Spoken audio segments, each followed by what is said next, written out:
Assalamualaikum, salam Malaysia Madani, berita Parlimen bersama saya Muhammad Shah Musa.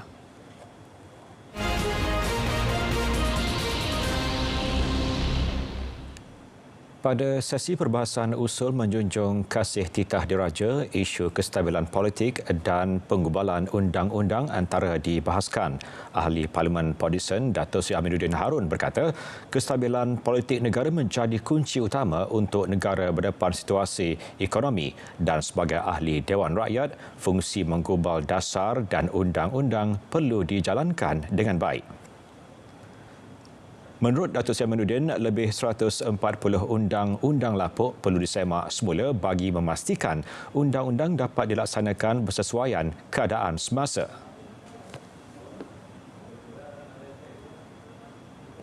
Saya ingin sentuh sedikit polemik perlembagaan negara yang berlaku pasca kemerdekaan Malaysia. Sebagai salah seorang penggubal dasar negara, saya menolak jika ada di kalangan ahli dewan yang cuba menjadi jago suci dengan mendakwa perlembagaan negara ini adalah bayangan penjajah British yang menipu umat Islam dengan tidak sekali-kali mahu memberikan kuasa kepada Islam. Dalam tempoh 10 tahun sebelum Tanah Melayu merdeka, kita dapat lihat dalam catatan sejarah bahawa perlembagaan Persekutuan Tanah Melayu telah melalui pelbagai siri penambahbaikan mengikut acuan leluhur bangsa Melayu Islam yang dikepalai oleh Raja-Raja Melayu ketika itu. Dalam pada itu, Tahun Melawat Malaysia 2026 perlu dijayakan. Ahli Parlimen Bagan Lim Guan Eng berkata, kerajaan negeri dan penggiat industri pelancongan perlu memberi kerjasama dan menyokong usaha Kementerian Pelancongan, Seni dan Budaya. Kita harus menggambling tenaga menjayakan Tahun Melawat Malaysia 2026. Pihak ekstremis dan resis tidak harus memainkan isu sensitif yang akan mencacatkan usaha untuk menjadikan pelancongan sebagai salah satu pemangkin pertumbuhan ekonomi. Oleh itu, saya ingin menyarankan negeri dan industri yang hendak jayakan pelancongan ini untuk terus bekerjasama dengan usaha gigih Kementerian Pelancongan. Beliau turut menyentuh isu kadar cukai baharu dan mencadangkan ia ditangguhkan. Minta bahawa semua cukai baru, termasuk kadar cukai SST dan cukai mewah yang baru bolehlah disemak semula. Tengok kalau ia menambahkan beban kewangan kepada peniaga dan rakyat, kita boleh tangguh sekejap. Kerana dalam keadaan pertumbuhan ekonomi yang tidak menentu, kita pun tahu bahawa keadaan ekonomi akan pulih pada akhir tahun ini. Perlu mekanisme khusus agar syarikat-syarikat dan institusi perbankan berkeuntungan memain lebih banyak peranan dalam membantu rakyat. Ahli Parlimen Kemaman, Dato' Seri Dr. Ahmad Syamsuri Mokhtar berkata, ia antara langkah dalam mendepani situasi ekonomi semasa. Kerajaan juga hendaklah mempunyai mekanisme khusus agar syarikat-syarikat yang mendapat keuntungan besar dan bank-bank perlu memainkan peranan yang lebih lagi untuk membantu rakyat Malaysia. Bukan sahaja bercakap berkenaan dengan keuntungan mereka di setiap akhir tahun keuangan. Selain daripada isu polisi ekonomi, struktur ekonomi fiskal, sistem percukaian dan terdapat puluhan perkara lagi yang sepatutnya menjadi pertimbangan kerajaan untuk ditangani dengan penuh keterbukaan, termasuklah isu kehidupan beragama, isu sosial dan pendidikan, keharmonian kaum, hala tuju sains dan teknologi dalam menentukan teknologi strategik atau strategik teknologi. Usaha menoktahkan kemiskinan di Sabah perlu dilaksanakan segera. Ahli Parlimen Kota Belud Isna Raisah Munirah Majlis berkata mekanisme berbeza perlu digunakan mengambil kira keadaan di negeri itu tidak sama dengan Semenanjung.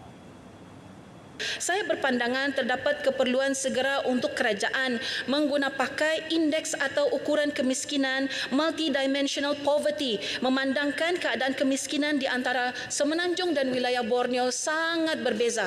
Bukan sahaja faktor kewangan yang dijadikan ukuran, faktor seperti pendidikan, tahap kesihatan, nutrisi, kediaman, isu-isu keperluan asas seperti air dan elektrik juga harus diambil kira.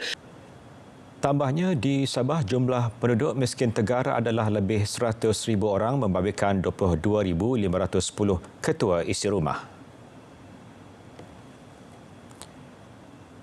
Terdahulu Yang di-Pertua Dewan Rakyat Tan Sri Johari Abdul mencadangkan usul menggantung Ahli Parlimen Tasik Glogor Datuk Wan Saiful Wan Jan selama 6 bulan ditarik balik.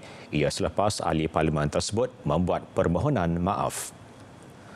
Usul penggantungan dibuat Timbalan Perdana Menteri Datuk Seri Dr. Ahmad Zahid Hamidi. Ia selepas Ahli Parlimen Tasik Glogor mengeluarkan kenyataan berbaur sangkaan jahat terhadap Perdana Menteri Datuk Seri Anwar Ibrahim di Dewan Rakyat pada 28 Februari lalu. Saya bangun dan bercakap sekejap. Saya menarik balik ayat tersebut, saya menarik balik kenyataan saya dan saya juga memohon maaf atas kenyataan tersebut. Dan saya dengan rendah diri juga Yang di-Pertua sebab dalam usul ada sebut mengenai Yang di-Pertuan Agong atas kekhilafan sekiranya menyentuh perihal Duli Yang Mulia Yang di-Pertuan Agong, saya juga memohon maaf dan menarik balik kenyataan tersebut. Terima kasih Yang di-Pertua. Saya harap boleh dipertimbangkan dengan baik oleh Yang di-Pertua. Itu satu. Datuk Seri Dr. Ahmad Zahid bersetuju menarik semula usul berkenaan.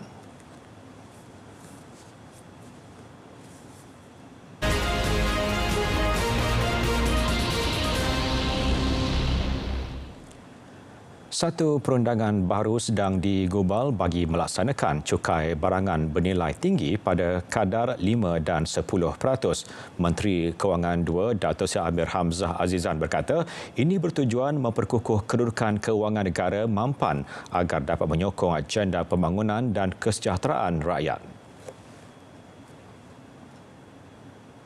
Cukai ini akan dikenakan berdasarkan nilai ambang tertentu yang ditetapkan bagi setiap barangan terlibat. Cukai ini juga bersifat progresif kerana ia dikenakan atas mereka yang mampu membeli barang bernilai tinggi dan tidak membebankan golongan yang berpendapatan rendah. Kerajaan terbuka untuk mengkaji langkah-langkah cukai yang boleh menambah hasil tanpa mendatangkan kesan jangka panjang bagi kemudian hari dengan izin far-reaching impacts. Aturan urusan mesyuarat dan usul. Menurut Senata Datuk Seri Amir, langkah cukai perkhidmatan dianggar mampu menjana hasil tambahan negara sebanyak RM3 bilion. Mengukuhkan kedudukan kewangan negara. Langkah penyelarasan semula subsidi serta meluaskan asas cukai perlu dilaksana bagi mengurangkan keterisan dan meluaskan ruang fiskal. Ia bagi menampung perbelanjaan sekaligus meningkatkan kualiti hidup rakyat. Menteri Kewangan II, Senata Datuk Seri Amir Hamzah Azizan menjelaskan asas cukai negara ketika ini berada pada kadar 11.2% daripada keluaran dalam negara kasar KDNK, iaitu antara terendah di rantau ini. Meskipun reformasi percukaian adalah perlu, kerajaan tetap membuat penelitian sewajarnya bagi memastikan rakyat tidak terbeban dan pada masa sama, ruang fiskal kekal mampan. Di bawah Belanjawan 2024, kerajaan mengambil pendekatan yang lebih progresif sebagai langkah meningkatkan pendapatan negara, antaranya melalui beberapa langkah reformasi percukaian. Beliau menjelaskan situasi itu kepada sidang Dewan Rakyat.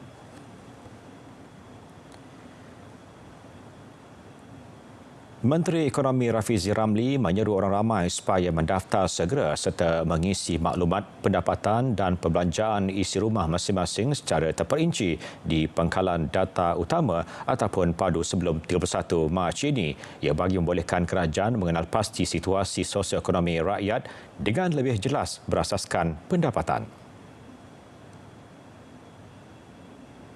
Tujuan kerajaan beralih daripada pengkelasan berasaskan pendapatan semata-mata iaitu B40, M40, T20 kepada pendapatan boleh guna bersih kerana kita sedia maklum bahawa itu bukanlah gambaran yang sebenar ataupun adil mengenai kedudukan sosioekonomi sesebuah keluarga. Sebab itu ada yang sebelum ini M40 tapi bila dilihat lokasi, tanggungan, jumlah isi rumah dan sebagainya, dia sebenarnya B40. Dalam itu, jelas Rafizi, konsep pendapatan perbelanjaan boleh guna bersih diyakini dapat mengurangkan risiko keciciran pengagihan bantuan kepada isi rumah yang layak. Kaedah itu menggunakan metodologi pendapatan perbelanjaan asas kehidupan wajar PAKW dengan mengambil kira kos sara hidup yang diukur berdasarkan gaji wajar. Kerajaan terus komited memperkasa hala 7 TVET sekaligus melahirkan lebih ramai golongan profesional dan teknikal berdaya saing selari keperluan perindustrian negara dan kesediaan menghadapi teknologi revolusi industri 4.0. Timbalan Perdana Menteri yang juga Menteri Kemajuan Desa dan Wilayah, Datuk Seri Dr. Mak Zaid Hamidi berkata, ketika ini Universiti Kuala Lumpur Uni KL menjadi penggerak kepada pusat pengajaran serta latihan yang berorientasikan industri.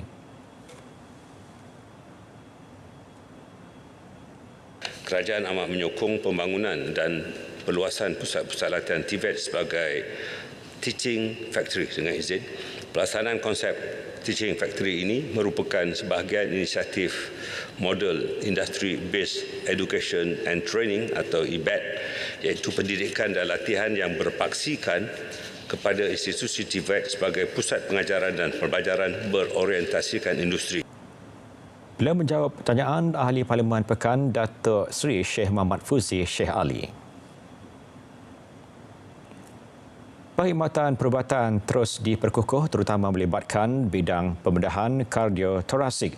Menurut Menteri Kesihatan Datuk Seri Dr. Zulkifli Ahmad, setakat ini 23 pegawai perubatan KKM sedang mengikuti pengajian kepakaran dalam bidang tersebut. Manakala bagi bidang perubatan keluarga pula seramai 1,938 orang pegawai perubatan sedang mengikuti pengajian bagi kepakaran berkenaan. Malah kementeriannya turut berusaha menjalin kerjasama antara fasiliti kesihatan awam dan swasta dalam mendapatkan khidmat pakar bidang berkaitan.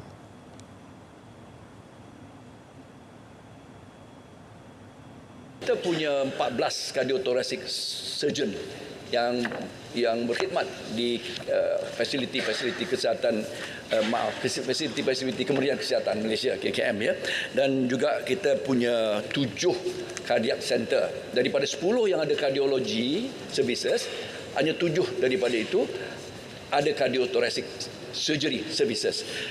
Selain itu, RM2.6 juta beasiswa disediakan bagi pengajian kepakaran bidang pembedahan kardiotorasik, manakala bidang perubatan keluarga RM68.1 juta diperuntukkan. Berita Parlimen berakhir di sini. Dari Sungai ke Segara, Palestin pasti merdeka. Assalamualaikum dan selamat malam.